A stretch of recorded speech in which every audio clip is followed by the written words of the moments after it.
Not every hammock buyer is planning a weekend in the woods. The person who actually gets the most out of a suspended fabric shelter is the one who's given up on finding a level patch of ground in a city apartment courtyard, or the camper whose tent footprint keeps getting eaten by ants.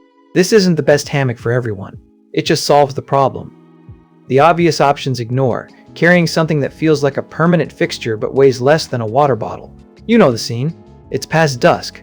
You found what looks like a flat spot between two scrubby trees. You pitch the tent, and 20 minutes later you're shifting your weight because the ground sheet is collecting dew and the zipper is catching on a rock. That moment when you realize sleeping off the ground isn't a luxury, it's the whole point.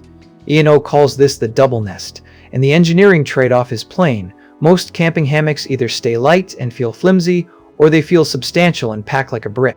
This one chose the middle path, visible right in the specs where it says 19 Oz and 400-pound capacity.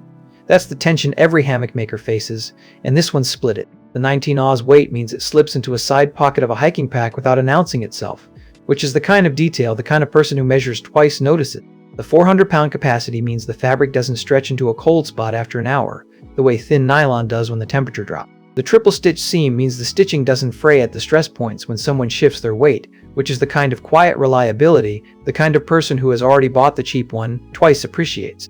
The breathable nylon means morning condensation doesn't pool like a puddle, it passes through instead. Here's who this is not for: anyone who wants a hammock that stays up without trees or poles. If you camp in open fields or on a balcony with no anchor points, you need a freestanding system with a frame. The double nest relies on tension between 2 points, which is the whole point if you have trees, and a deal breaker if you don't.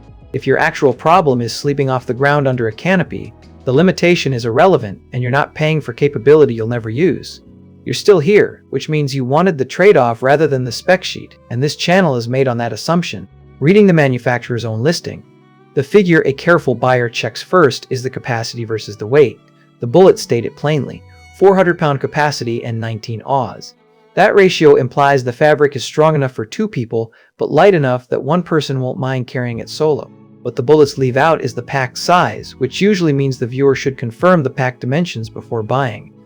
The real question isn't affording this once, but affording the cheaper option again and again. The triple-stitched seam and breathable nylon are durability signals that suggest this won't need replacing after a season of use, unlike the pattern of buying a flimsy hammock that tears at the seams after one trip. The link is in the description so you can check what it is sitting at right now and decide if